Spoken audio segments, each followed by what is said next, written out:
Saat negara-negara lain tengah melobi pemerintahan Presiden Amerika Serikat Donald Trump agar dapat bernegosiasi terkait tarif impor, China justru memilih melawan dengan menerapkan biaya masuk impor produk AS ke China sebesar 34%. Tak tinggal diam, Trump pun mengancam akan menambah tarif impor kepada China sebesar 50%. Seperti apa perkembangan terkini soal kontroversi kebijakan tarif impor yang dilakukan Presiden AS Donald Trump? Trump mengumumkan dirinya mengenakan tambahan biaya masuk impor atau BMI sebesar 50% lagi pada China. Hal itu akan diterapkan jika sampai Selasa 8 April 2025 ini, China tidak membatalkan BMI 34% untuk seluruh produk dari AS. Bahkan Trump juga mengancam akan membatalkan semua rencana perundingan dagang dengan China. With China, as you know, against my statement, they put a 34% tariff on above what their ridiculous tariffs were already. And I said if that tariff isn't removed by tomorrow at 12 o'clock, we're putting a 50% tariff on above the tariffs that we put on.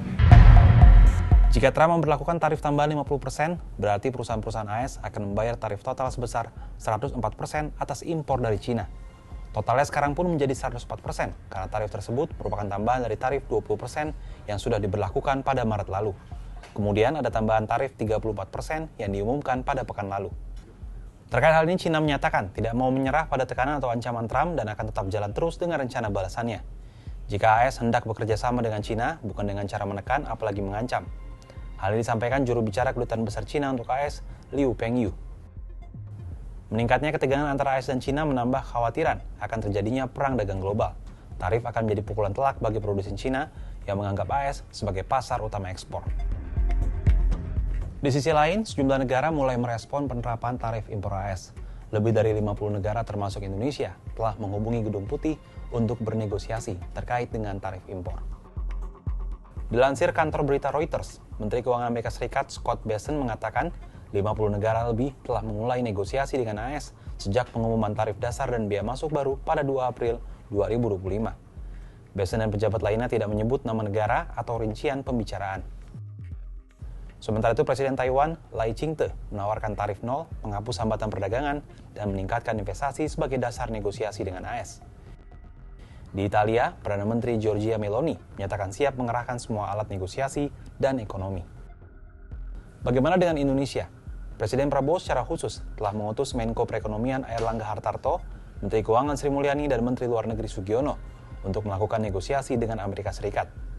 Selain itu, dalam negeri Indonesia juga berupaya mengerek volume impor sejumlah bahan baku dari Amerika Serikat sebagai alat negosiasi. Dengan langkah itu, Gedung Putih diharapkan mau mengurangi besaran tarif impor resiprokal 32% yang dikenakan terhadap Indonesia. Selain meningkatkan impor bahan baku dari AS, kebijakan tingkat komponen dalam negeri atau TKDN juga akan dikaji kembali untuk beberapa komoditas yang diimpor dari AS. Namun, langkah relaksasi tersebut masih bakal dikaji lebih lanjut. Hal ini diungkapkan Menteri Koordinator Bidang Perekonomian Airlangga Hartarto di Jakarta pada Senin 7 April 2025. Dan dengan beberapa negara ASEAN, Menteri Perdagangan atau Commerce, saya juga berkomunikasi selain dengan Malaysia juga dengan DPM Singapura, dengan Kamboja dan yang lain untuk mengkalibrasi sikap bersama ASEAN. Pemimpin atau Menteri Perdagangan akan bertemu tanggal 10, Pak Mendak mungkin akan hadir di sana, di mana ASEAN akan mengutamakan negosiasi. Jadi ASEAN tidak mengambil langkah retaliasi, tetapi Indonesia dan Malaysia akan mendorong yang namanya trade investment TIFA. Ketidakpastian seputar tarif ini pun telah menyebabkan pasar saham global bergejolak, tak terkecuali Indonesia. Pada perdagangan Selasa 8 April, indeks harga saham gabungan atau IHSG jeblok 9% di pembukaan perdagangan sesi pertama. BI langsung menerapkan trading halt selama 30 menit. Penerapan tarif resiprokal oleh Donald Trump ini telah terbukti berdampak negatif terhadap perekonomian dunia, tidak terkecuali Indonesia. Oleh karena itu, pemerintahan Prabowo Subianto tentunya perlu mengambil langkah konkret dan hati-hati untuk menyikapi dinamika geopolitik global. Kalau menurut sahabat Kompas, gimana terkait perlawanan Cina dan sikap Indonesia atas tarif yang diterapkan oleh Donald Trump ini?